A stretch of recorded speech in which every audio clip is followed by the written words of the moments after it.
15 elements.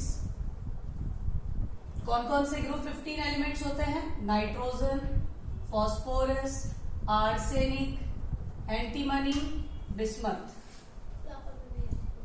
ठीक है, तो जब हम ग्रुप 14 एलिमेंट्स की डोपिंग कराते हैं ग्रुप 15 एलिमेंट्स से, then what will we get? तो यहां पे क्या होता है, there is an extra electron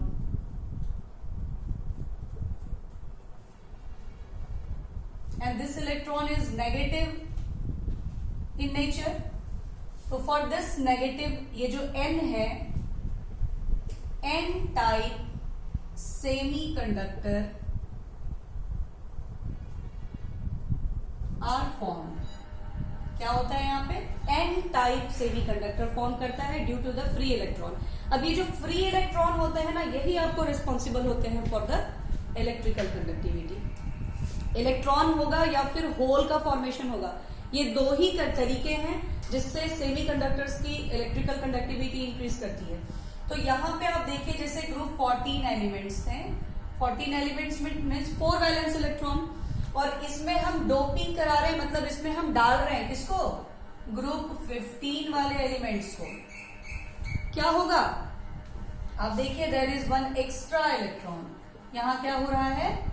extra electron आ रहा है, और इलेक्ट्रॉन होता है negative charge, and that's why it forms an type semiconductor. I think it is clear.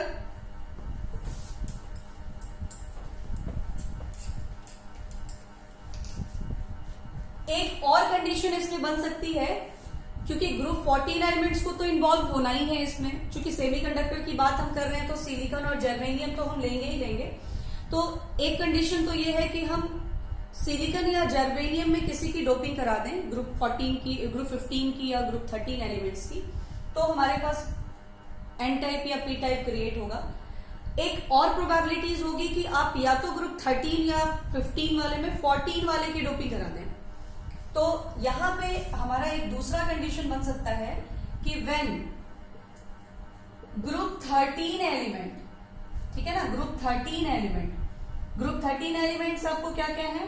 Boron, aluminium, gallium, indium and thallium. अगर इन ग्रुप एलिमेंट्स की doping कराएंगे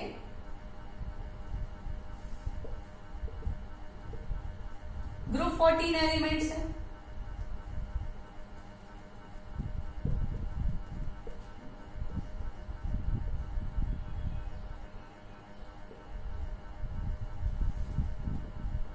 तो भी आपको एन टाइप सेमीकंडक्टर फॉर्म करेगा।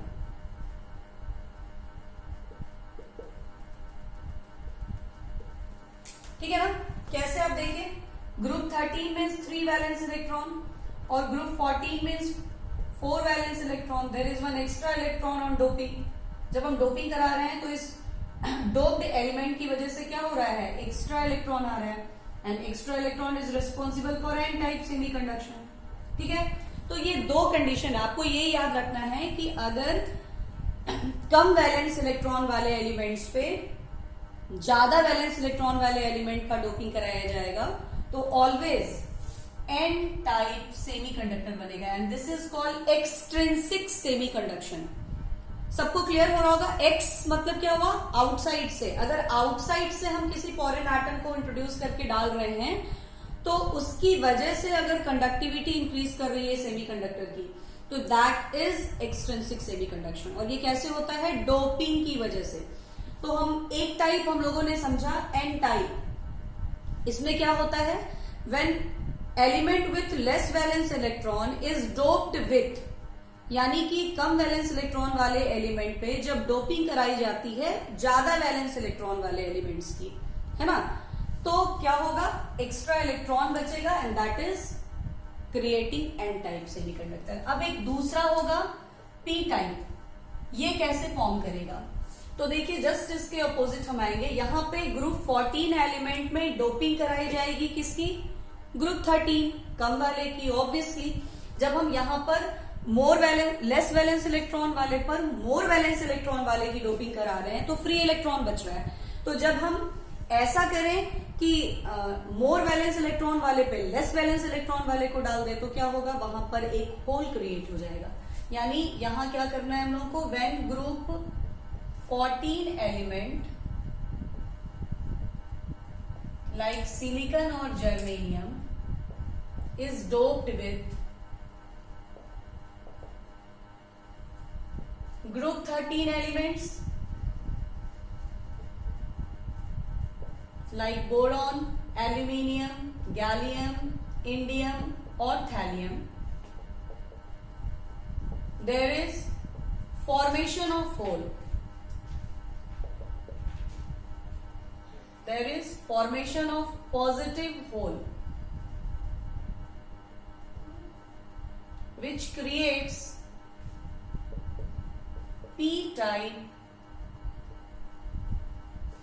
semiconductor।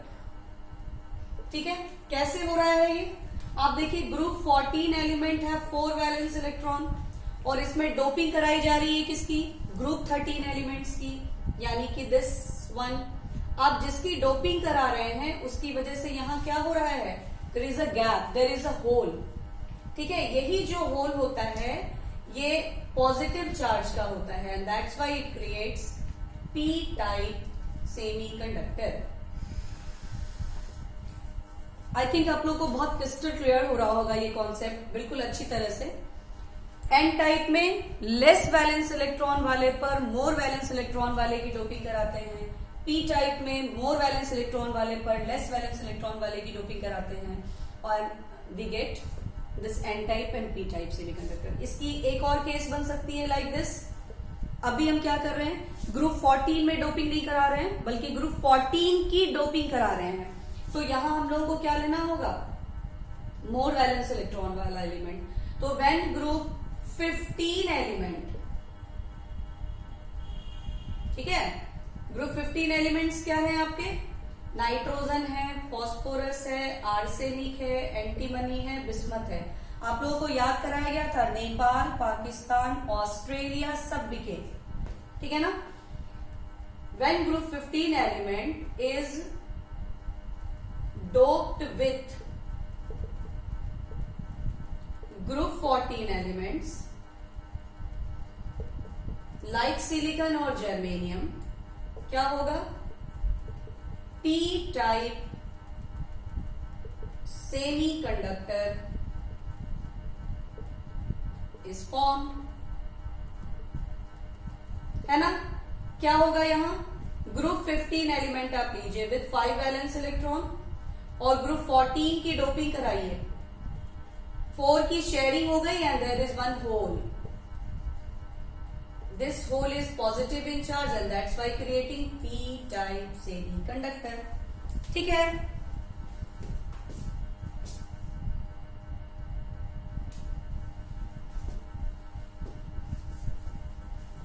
आई थिंक मुझे जैसा लगता है आपको ये सारा कॉन्सेप्ट यानी कंडक्टर और सेमीकंडक्टर का ये कॉन्सेप्ट बहुत अच्छी तरह से क्लियर हो गया होगा।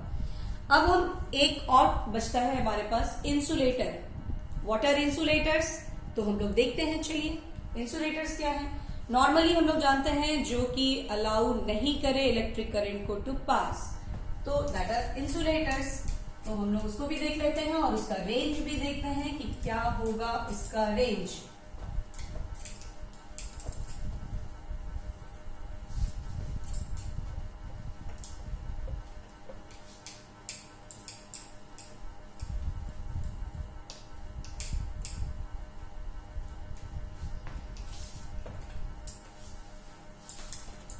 आज पता नहीं मेरा बोर्ड भी बहुत अच्छा से क्लियर नहीं हो रहा है भाई, क्या प्रॉब्लम आ गई।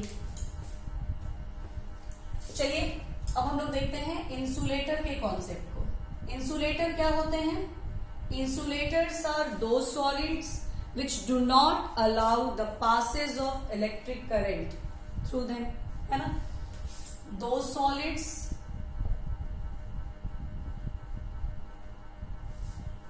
विच do not allow the passage of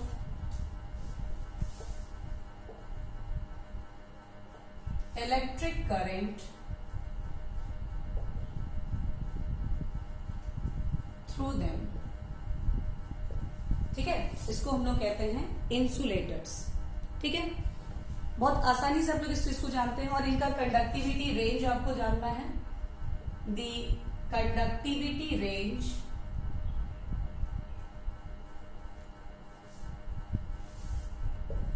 of insulators are 10 to the power minus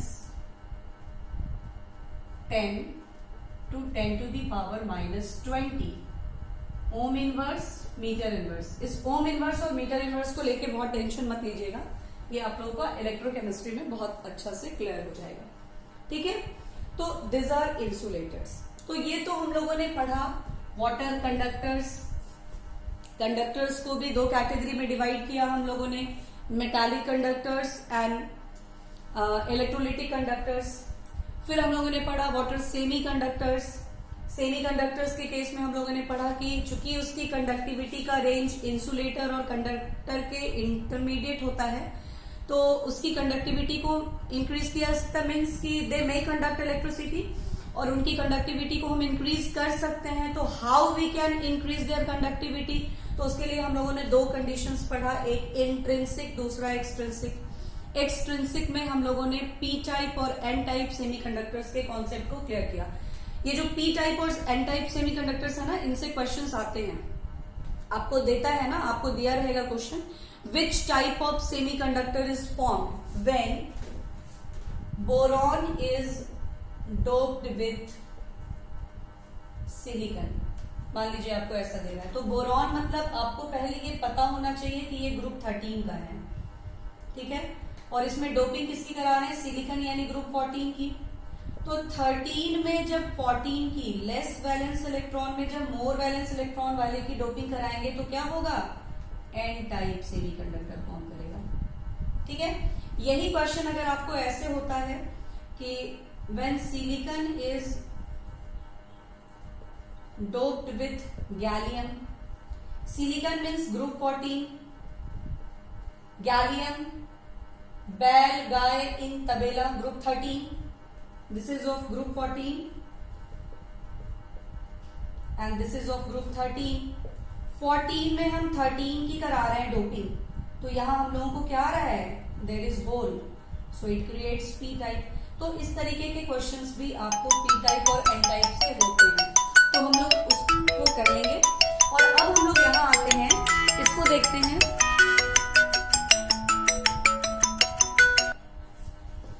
अब हम लोग देखते हैं what is the effect of temperature, effect of temperature on conductivity of conductor, semiconductors and insulators। ठीक है, टेम्परेचर का क्या इफेक्ट पड़ेगा अगर हम लोग कंडक्टर, सेमीकंडक्टर और इंसुलेटर्स को लेते हैं। तो देखिए, कंडक्टर्स की कंडक्टिविटी डिक्रीज कर जाएगी मेटालिक कंडक्टर्स की। ठीक है ना, इलेक्ट्रोलिटिक कंडक्टर्स के केस में आप आएंगे तो आप टेम्परेचर इंक्रीज करेंगे तो उसकी कंडक्टिविटी इंक्रीज करेगी, क्योंकि अगर आप टेम्परेचर इंक्रीज करते हैं तो क्या होगा, आयंस में डिसोसिएशन उसका होगा और कंडक्टिविटी इंक्रीज करेगी। तो कंडक्टर्स में मेटालिक कंडक्टर्स की बात अगर हम करें तो conductivity of metallic conductors decreases with increase in temperature। ठीक है, जबकि सेमी कंडक्टर्स या इंसुलेटर की बात की जाएगी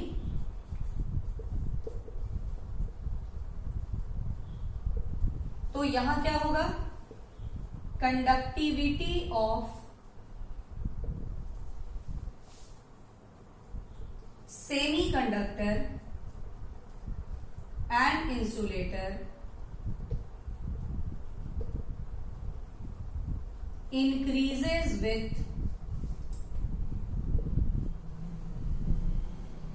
increasing temperature, यानी मेटालिक कंडक्टर की कंडक्टिविटी डिक्रीज करेगी और इंक्रीजिंग टेम्परेचर, लेकिन सेमी कंडक्टर एंड इंसुलेटर के केस में विद द इंक्रीजिंग टेम्परेचर इनकी कंडक्टिविटी इंक्रीज करेगी।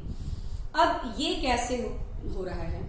मेटल्स की कंडक्टिविटी क्यों डिक्रीज कर जा रही है? जबकि हमको तो ऐसा ही लगेगा ना कि मेटल्स हैं तो ठीक है भाई, टेम्परेचर बढ़ाएंगे, इलेक्ट्रॉन रिलीज करेगा, आराम से कंडक्टिविटी उसकी इंक्रीज होनी चाहिए, जितना इलेक्ट्रॉन रिलीज करेगा उतना ज्यादा कंडक्टिविटी इंक्रीज होगा। तो दिमाग में तो यही आता है हमारे, लेकिन यहाँ पे है उल्टा। यहाँ पे क्या हो रहा है? टेम्परेचर बढ़ा रहे हैं तो कंडक्टिविटी डिक्रीज कर रही है। और सेमी कंडक्टर एंड इंसुलेटर्स की तो ठीक है भाई, टेम्परेचर बढ़ाएंगे तो कंडक्टिविटी इंक्रीज करेगी। ये कैसे हो रहा है? तो अब इसको क्लियर करने के लिए हम लोगों को पढ़ना होगा बैंड मॉडल। क्या पढ़ेंगे हम लोग? Band model. तो अब जो हमारा नेक्स्ट टॉपिक आने वाला है वो है हमारा बैंड मॉडल। उस बैंड मॉडल के हेल्प से हम लोग कंडक्टर्स, सेमी कंडक्टर और इंसुलेटर्स के कॉन्सेप्ट को क्लियर करेंगे, और वहां हम लोग देखेंगे कि कैसे वैलेंस बैंड से कंडक्शन बैंड में इलेक्ट्रॉन जो है वो मूव करता है, और उसके मूवमेंट से क्यों ऐसा है कि मेटल्स की कंडक्टिविटी टेम्परेचर बढ़ाने पर डिक्रीज कर जाती है और सेमीकंडक्टर और इंसुलेटर्स की इंक्रीज करती है। और इसके बाद एक टॉपिक और हमारा है magnetic properties of the solid. वो आप लोग उसमें बहुत सारे कॉन्सेप्ट्स को पढ़ेंगे, जैसे what is diamagnetic, what is paramagnetic, what is ferromagnetic substance. और फेरोमैग्नेटिक्स में जो डोमेन्स का अरेंजमेंट होगा मैग्नेटिक मोमेंट्स का, उसके बेसिस पे फिर उसके दो और टाइप्स उसमें आ जाते हैं, एक फेरी मैग्नेटिक और एक एंटी फेरोमैग्नेटिक्स। तो फिर हम लोग इनके भी कॉन्सेप्ट्स को क्लियर करेंगे, यानी वहां हम लोग 5 टॉपिक्स को क्लियर करेंगे, diamagnetic, paramagnetic, ferromagnetic, ferrimagnetic and antiferromagnetic. ठीक है, तो वो और बैंड मॉडल ये हम लोग नेक्स्ट वीडियो में, नेक्स्ट जो वीडियो है उसमें हम लोग करने वाले हैं। और अभी आप लोग इतने वीडियोस से ही काम चलाएं। ओके, आई थिंक कि आप लोगों को ये वीडियो बहुत अच्छा से समझ में आया होगा, और आप लोग इलेक्ट्रिकल प्रॉपर्टीज ऑफ सॉलिड्स के कॉन्सेप्ट से पूरी तरह से एक्नॉलेज हो गए होंगे, आपको बहुत अच्छा समझ में आया होगा। Okay, bye, thank you.